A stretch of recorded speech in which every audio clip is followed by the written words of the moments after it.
केंद्रीय शिक्षा मंत्री धर्मेंद्र प्रधान ने अपने पद से इस्तीफा दे दिया। उन्होंने कहा कि युवाओं की आकांक्षाओं का सम्मान करते हुए उन्होंने यह कदम उठाया है। फतेहपुर में मुख्यमंत्री योगी आदित्यनाथ ने कहा कि छात्रों के भविष्य से खिलवाड़ करने वालों को जेल भेजा जाएगा और उनकी संपत्ति भी जब्त की जाएगी। उन्होंने कहा कि डबल इंजन सरकार पेपर लीक के खिलाफ अपनी घोषणा को प्रभावी ढंग से लागू कर रही और विकास गांव-गांव तक पहुंच रहा। सीएम योगी ने समाजवादी पार्टी पर निशाना साधते हुए कहा कि विकास कभी उसके एजेंडे में नहीं रहा। उन्होंने आरोप लगाया कि अवैध कब्जे और जमीन हड़पने जैसे धंधे बंद होने से सपा हताशा और निराश है। साथ ही कहा कि सरकार अतिक्रमण के खिलाफ सख्त कार्रवाई जारी रखे हुए है। मुख्यमंत्री डॉक्टर मोहन यादव ने कहा कि पेपर लीक और नीट मुद्दे पर केंद्र सरकार के कदम देश और छात्रों के हित में हैं। उन्होंने कहा कि प्रधानमंत्री मोदी के कार्यकाल में मेडिकल कॉलेजों और मेडिकल सीटों की संख्या दोगुनी से अधिक हुई है तथा आने वाले समय में परीक्षाएं सुचारू रूप से संपन्न होने की उम्मीद है।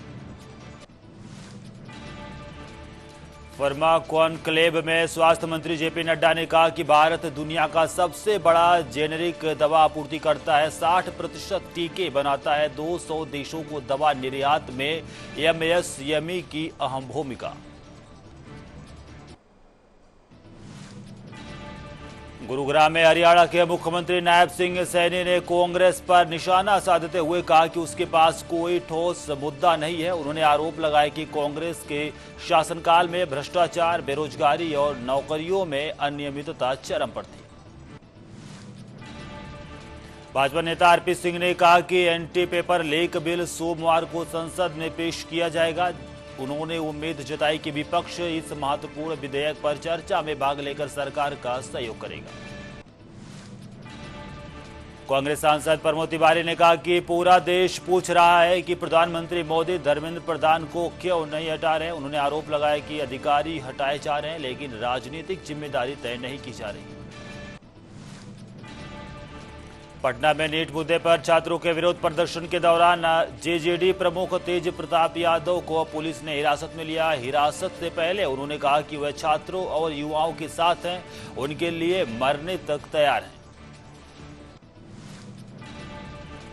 जदयू के राष्ट्रीय कार्यकारी अध्यक्ष संजय झा ने कहा कि सरकार संसद में नीट और उससे जुड़े सभी मुद्दों पर चर्चा के लिए तैयार है। उन्होंने बताया कि पेपर लीक पर कड़े दंड वाला विधेयक जल्द संसद में पेश होगा और इसे शीघ्र पारित किया जाना चाहिए। पटना में सरकार के 100 दिन पूरे होने पर मुख्यमंत्री सम्राट चौधरी ने उपलब्धियों की पुस्तिका का विमोचन किया। इस दौरान 11,464 करोड़ रुपए की लागत वाली 2,476 विकास परियोजनाओं का उद्घाटन और शिलान्यास किया। भाजपा प्रवक्ता सीआर केशवर ने कहा कि पेपर लीक रोकने वाले विधेयक का स्वागत होना चाहिए लेकिन कांग्रेस अवसरवादी राजनीति कर रही। उन्होंने आरोप लगाया कि कांग्रेस बहस से बच रही और छात्रों के मुद्दे पर केवल अराजकता फैलाना चाहती है। कर्नाटक के गृह मंत्री प्रियांक खड़गे ने कहा कि सीटी रवि के खिलाफ दर्ज मामला पूरी तरह कानून के दायरे में है। उन्होंने भाजपा नेताओं से कानून का पालन करने की अपील करते हुए कहा कि नियम तोड़ने पर कानूनी कार्रवाई तय है। पटना में नीट पेपर लीक और छात्रों पर पुलिस कार्रवाई के विरोध में बिहार बंद के दौरान प्रदर्शनकारियों और पुलिस के बीच झड़प हुई। केंद्रीय शिक्षा मंत्री धर्मेंद्र प्रधान की इस्तीफे की मांग को लेकर प्रदर्शन के बीच भारी पुलिस बल तैनात रहा। लोकसभा में विपक्ष के नेता राहुल गांधी ने कहा कि सरकार छात्रों और युवाओं को नहीं हटा सकती। उन्होंने कहा कि कांग्रेस छात्रों के साथ मजबूती से खड़ी है और किसी भी दबाव या धमकी के आगे पीछे नहीं हटेगी। जमाते इस्लामी हिंद के उपाध्यक्ष मलिक मुतसिम खान ने कहा कि नीट का मुद्दा अब किसी एक दल तक सीमित नहीं। उन्होंने सरकार से अपील की है कि जब बड़ी संख्या में लोग सड़कों पर उतरकर मांग उठा रहे हैं तो उस पर गंभीरता से विचार किया जाना चाहिए। शिवसेना नेता मनीष कायंदे ने कहा कि नीट में हुई अनियमितताओं के बाद सुधारात्मक कदम उठाए जा चुके हैं। उन्होंने आरोप लगाया कि कुछ लोग छात्रों को पीड़ा का इस्तेमाल अपने राजनीतिक हितों के लिए कर रहे हैं और छात्रों को इससे सतर्क रहना चाहिए। डीएमके प्रवक्ता टीकेएस एलंगोवन ने कहा कि उनकी पार्टी 2017 से ही नीट का विरोध कर रही। उन्होंने कहा कि डीएमके ने आंदोलन किए, संसद में मुद्दा उठाया और तमिलनाडु विधानसभा में प्रस्ताव पारित कर केंद्र सरकार को भेजा। लखनऊ में आजाद समाज पार्टी के राष्ट्रीय अध्यक्ष चंद्रशेखर आजाद ने सपा प्रदर्शन के दौरान दरोगा द्वारा पिस्टल निकालने की घटना पर तंज कसते हुए कहा कि आजकल पुलिस मोह से कम पिस्टल से ज्यादा बात करती है। केंद्रीय शिक्षा मंत्री के इस्तीफे पर कॉकरोच जनता पार्टी के अध्यक्ष अभिजीत दीपके ने कहा कि उन्हें हीरो ना बनाया जाए, क्योंकि एक व्यक्ति को हीरो बनाने से देश बर्बाद हुआ है। शिवसेना सांसद संजय राउत ने महाराष्ट्र में मंत्रियों, विधायकों और सांसदों की सुरक्षा बढ़ाने के फैसले पर तंज कसा। उन्होंने कहा कि सरकार को जनता के गुस्से का डर है और आने वाले दिनों में हालात क्या होंगे यह कोई नहीं बता सकता। लोकसभा में विपक्ष के नेता राहुल गांधी ने छात्रों पर हुई कार्रवाई को लेकर सरकार पर निशाना साधा। उन्होंने घायलों के लिए जिम्मेदार लोगों पर कार्रवाई और जवाबदेही तय करने की मांग की। राहुल ने प्रधानमंत्री नरेंद्र मोदी से छात्रों और देश की भविष्य से माफी मांगने को कहा। लोकसभा में विपक्ष के नेता राहुल गांधी ने नेट मुद्दे पर शिक्षा मंत्री धर्मेंद्र प्रधान को हटाने की मांग की। उन्होंने कहा कि छात्रों की मांगों से समझौता नहीं किया जा सकता और प्रधान को किसी दूसरे मंत्रालय में भेजना समाधान नहीं होगा। केरल के तिरुवनंतपुरम में राहुल गांधी और अन्य नेताओं की गिरफ्तारी के विरोध में महिला कांग्रेस ने प्रदर्शन किया। कांग्रेस सांसद जेबी माथेर के नेतृत्व में कार्यकर्ताओं ने काले कपड़े पहनकर लोक भवन तक विरोध मार्च निकाला। केंद्रीय शिक्षा मंत्री धर्मेंद्र प्रधान के इस्तीफे पर आम आदमी पार्टी नेता गोपाल राय ने इस देश के छात्र, युवाओं और लोकतंत्र की सबसे बड़ी जीत बताया। धर्मेंद्र प्रधान ने इस्तीफे पर आम आदमी पार्टी नेता मनीष सिसोदिया ने कहा कि यह इस्तीफा उन्होंने दिया नहीं, बल्कि देश के छात्रों ने लाठी खाकर छीना है। पश्चिम बंगाल विधानसभा में शुभेंदु अधिकारी ने कहा कि कल की घटना में 7 मामले दर्ज किए गए और 70 लोगों की पहचान हुई। उन्होंने आरोप लगाया कि ये छात्र नहीं बल्कि उपद्रवी हैं और मामले की जांच गुंडा अधिनियम के तहत की जा रही है।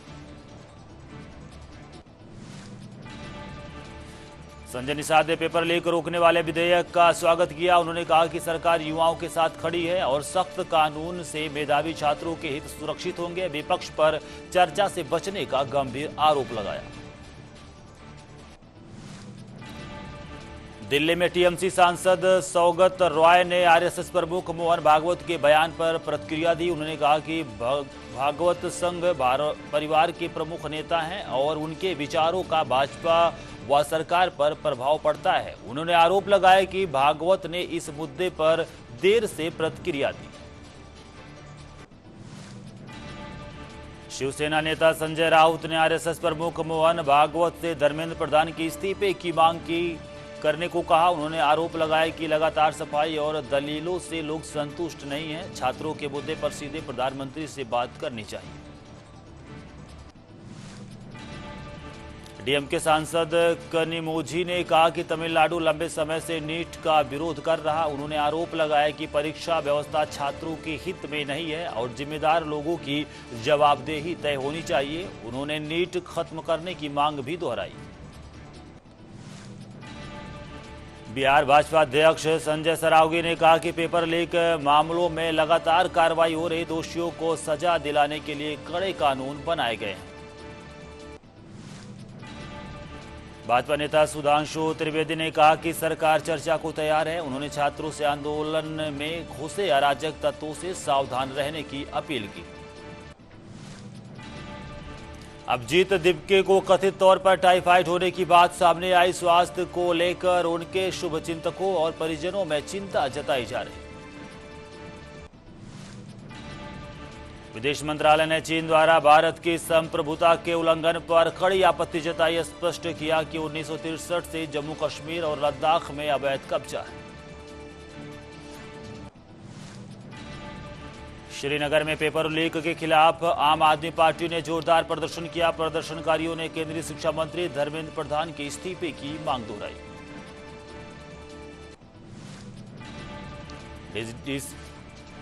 डीसीपी सेंट्रल रोहित राजवीर सिंह ने कहा कि जंतर मंतर पर प्रदर्शन के दौरान सोशल मीडिया पर फैल रही भ्रामक जानकारियों और डीप फेक वीडियो से सावधान रहने की जरूरत है। रुद्रप्रयाग के डीएम विशाल मिश्रा ने बताया कि केदारनाथ धाम यात्रा सुचारू है। बारिश के कारण यात्रा कुछ देर रोकी गई थी। कांवड़ यात्रा की पूरी तैयारी है। बिहार सरकार के मंत्री रामकृपाल यादव ने कहा कि राहुल गांधी नेता प्रतिपक्ष के योग्य नहीं है। उन्होंने नीट पेपर लीक पर सख्त कार्रवाई का भरोसा दिलाया।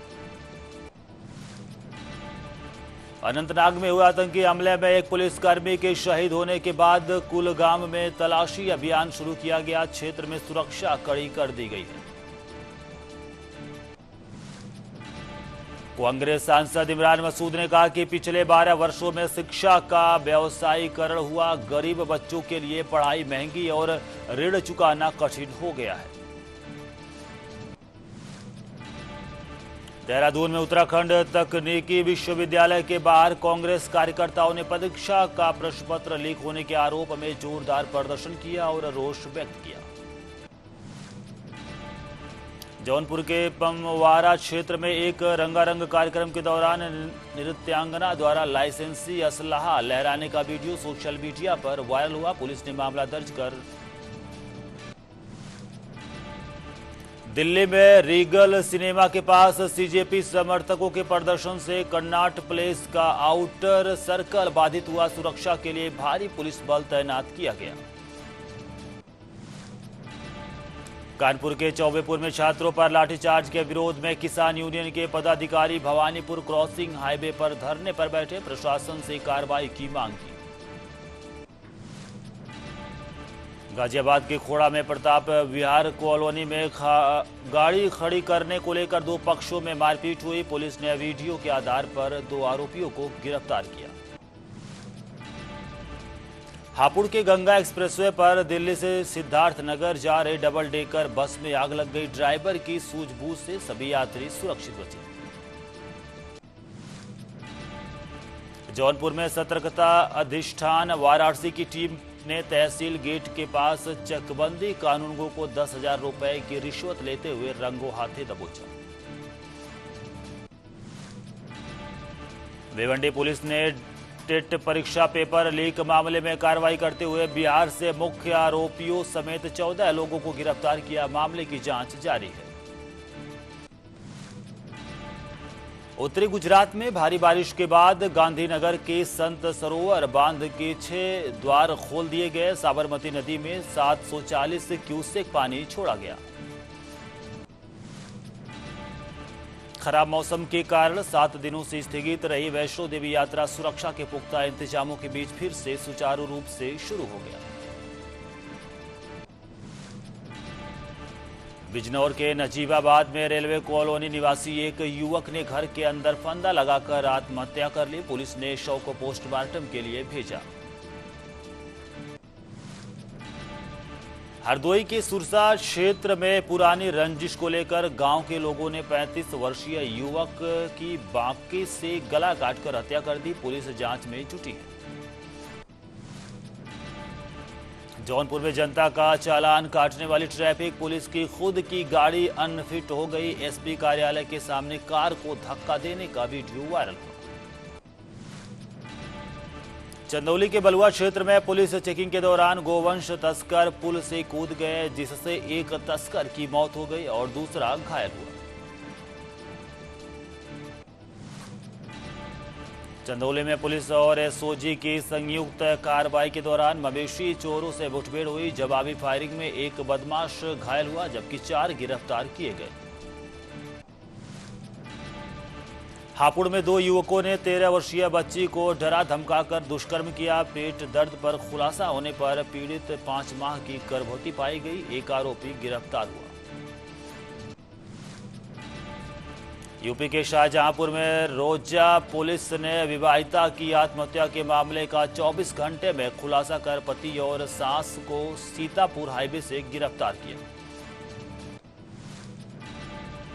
जालौन में पुलिस की चोर गिरोह से मुठभेड़ हुई। जवाबी कार्रवाई में 2 बदमाशों के पैर में गोली लगी, जबकि 3 बदमाश गिरफ्तार हुए। लखनऊ के पीजीआई में चोरी के शक में एक युवक को जंजीर से बांधकर सड़क पर घुमाया गया। वीडियो वायरल होने पर पुलिस ने आरोपी और गार्ड पर कार्रवाई की। मुजफ्फरनगर में पुलिस की मुठभेड़ के बाद एटीएम गिरोह का एक बदमाश पकड़ा गया।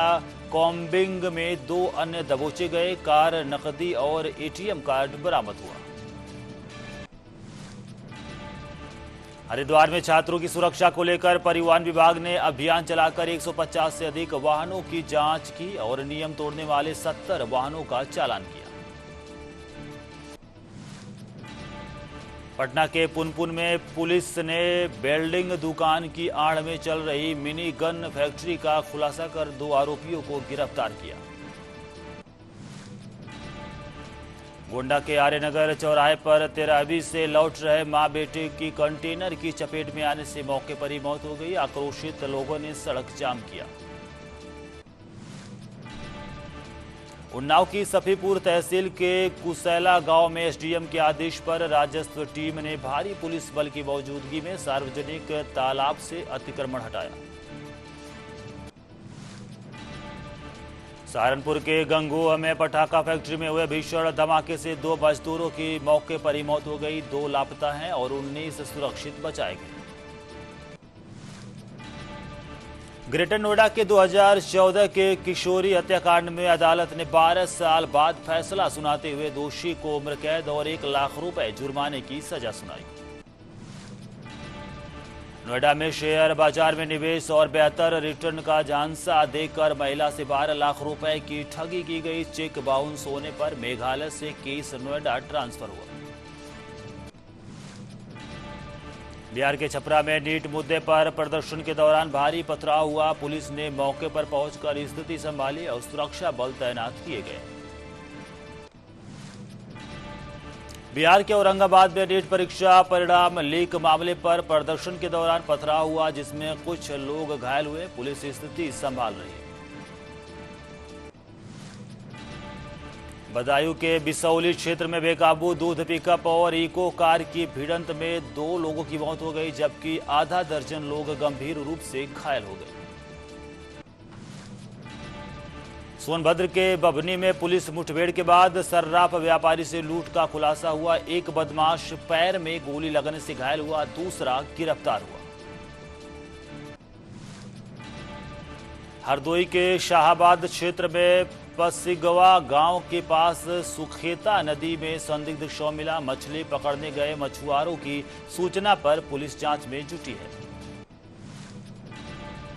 हिमाचल प्रदेश के चंबा में एनएचपीसी चमेरा 3rd परियोजना क्षेत्र में बड़ा भूस्खलन हुआ। देखते ही देखते पहाड़ का बड़ा हिस्सा भरभरा कर गिर गया और धूल का गुब्बारा उठ गया। रात की बात रही कि सभी कर्मचारी सुरक्षित बताए गए। दिल्ली के सिंधु बॉर्डर पर सुरक्षा बढ़ा दी गई है। दिल्ली और हरियाणा पुलिस संयुक्त रूप से वाहनों की सघन जांच कर रही। जंतर मंतर प्रदर्शन और संभावित भीड़ को देखते हुए बैरिकेडिंग बढ़ाई गई, जिससे कई किलोमीटर लंबा ट्रैफिक जाम लग गया। पटना में स्वास्थ्य मंत्री निशांत कुमार ने सुपर स्पेशलिटी LNJP अस्पताल के नए भवन के उद्घाटन पर कहा कि 400 बेड वाले इस अस्पताल से लोगों को बेहतर स्वास्थ्य सेवाएं मिलेंगी। उन्होंने प्रदेशवासियों को बधाई भी दी। फिरोजाबाद में दिल्ली के जंतर मंतर पर चल रहे प्रदर्शन के समर्थन में सामाजिक कार्यकर्ताओं ने गांधी पार्क में प्रदर्शन किया। प्रदर्शनकारियों ने केंद्रीय शिक्षा मंत्री धर्मेंद्र प्रधान के इस्तीफे की मांग करते हुए सरकार के खिलाफ नारेबाजी की। सुरक्षा के मद्देनजर मौके पर भारी पुलिस बल तैनात रहा। तमिलनाडु के रामेश्वरम में मछुआरों ने श्रीलंका में हिरासत में लिए गए अपने 9 साथी मछुआरों की रिहाई की मांग को लेकर 1 दिन की हड़ताल की। मछुआरों ने केंद्र सरकार से जल्द हस्तक्षेप कर सुरक्षित रिहाई सुनिश्चित करने की अपील की है। हिमाचल प्रदेश में भारी बारिश के बीच 121 सड़कें बंद हो गई। सबसे ज्यादा असर मंडी, कुल्लू और चंबा जिले में देखा गया। राज्य में 89 जलापूर्ति योजनाएं और 43 ट्रांसफार्मर भी प्रभावित हुए, जबकि मौसम विभाग ने भारी से बहुत भारी बारिश का अलर्ट जारी किया है। पुडुचेरी में एक कार के कई दोपहिया वाहनों को टक्कर मारने से 8 से अधिक लोग घायल हो गए। हादसे के बाद गुस्साई भीड़ ने चालक की पिटाई कर उसे पुलिस के हवाले कर दिया। पुलिस मामले की जांच में जुटी है। 6 दिन के विराम के बाद श्री अमरनाथ यात्रा दोबारा शुरू हो गई। खराब मौसम के कारण 19 जुलाई से यात्रा स्थगित थी। आज सुबह जम्मू के भगवती नगर बेस कैंप से श्रद्धालुओं का नया जत्था कश्मीरी घाटी के लिए रवाना हुआ। दिल्ली में आरएसएस प्रमुख मोहन भागवत ने कहा कि नई पीढ़ी हर बात पर तर्क चाहती है, इसलिए संवाद और अपनापन बढ़ाना जरूरी है। उन्होंने चिंता जताई कि आज परिवारों में आपसी बातचीत कम होती जा रही है। मेरठ के सरूरपुर थाना क्षेत्र में पुलिस और गोकश तस्करों के बीच मुठभेड़ हुई। जवाबी कार्रवाई में 2 तस्करों के पैर में गोली लगी और उन्हें गिरफ्तार कर लिया गया, जबकि 6 आरोपी फरार हो गए। मौके से हथियार, एक कार, 2 जिंदा गाय और गोकशी के उपकरण बरामद हुए। मुख्यमंत्री पुष्कर सिंह धामी ने कहा कि देश का मान बढ़ाने वाले वीरों का बलिदान हमेशा याद रखा जाएगा। उन्होंने कहा कि युवा पीढ़ी उनसे प्रेरणा लेती है। इस अवसर पर आयोजित दौड़ में बड़ी संख्या में युवाओं ने हिस्सा लिया। दिल्ली मेट्रो ने आज सुबह 7:30 पर अगले आदेश तक 18 मेट्रो स्टेशनों को बंद कर दिया। हालांकि राजीव चौक, मंडी हाउस और सेंट्रल सेक्रेटेरिएट स्टेशन पर इंटरचेंज सुविधा जारी रहेगी। यात्रियों को वैकल्पिक मार्ग अपनाने की सलाह दी गई है। कोलकाता में नीट विरोध प्रदर्शन को कवर कर रहे पत्रकारों पर हमले के बीच बंगाल के मंत्री दिलीप घोष ने प्रदर्शनकारियों पर निशाना साधा। उन्होंने आरोप लगाया कि राष्ट्र विरोधी तत्व विदेशी फंडिंग के सहारे विरोध कर रहे हैं और उन्हें इसके परिणाम भुगतने होंगे। बिहार में आइसा के बैनर तले छात्रों और छात्राओं ने नेट पेपर लीक और पुलिस कार्रवाई के विरोध में राज्यव्यापी बंद के दौरान समस्तीपुर पटना मुख्य सड़क जाम कर दी। प्रदर्शनकारियों ने केंद्रीय शिक्षा मंत्री धर्मेंद्र प्रधान के इस्तीफे की मांग भी दोहराई। बार काउंसिल ने एफआईआर दर्ज वकीलों की सूची 15 दिन के भीतर सौंपने का निर्देश दिया। हाईकोर्ट के आदेश के बाद यह कार्रवाई शुरू हुई। समय पर सूची न देने पर मान्यता रद्द करने की चेतावनी भी दी गई है। मुख्यमंत्री योगी आदित्यनाथ ने कांवड़ यात्रा को लेकर अधिकारियों को सख्त निर्देश दिए। उन्होंने कहा कि श्रद्धालुओं की सुरक्षा सर्वोच्च प्राथमिकता है। फेक न्यूज फैलाने वालों पर कड़ी कार्रवाई होगी और सोशल मीडिया पर पुलिस 24 घंटे निगरानी रखेगी। मुरादाबाद में आज शाम 5 बजे जामा मस्जिद पार्क में एआईएमआईएम प्रमुख असदुद्दीन ओवैसी जनसभा को संबोधित करेंगे। जनसभा को लेकर शहर में राजनीतिक हलचल तेज है। माना जा रहा है कि ओवैसी 2027 विधानसभा चुनाव की तैयारियों के तहत कार्यकर्ताओं को संबोधित करेंगे। संसद के मानसून सत्र में विपक्ष के हंगामे के बीच सरकार ने राज्यसभा में राष्ट्रीय सम्मान के अपमान की रोकथाम यानी कि संशोधन विधेयक 2026 पेश किया। विधेयक में राष्ट्रीय गीत वंदे मातरम के अपमान या उसमें बाधा डालने को भी आपराधिक अपराध बनाने का प्रस्ताव है। दिल्ली में केंद्रीय शिक्षा मंत्री धर्मेंद्र प्रधान के इस्तीफे की मांग को लेकर विपक्षी सांसदों के हंगामे और नारेबाजी के बीच लोकसभा की कार्रवाई स्थगित कर दी गई। अब सदन की अगली बैठक 27 जुलाई 2026 को सुबह 11 बजे होगी।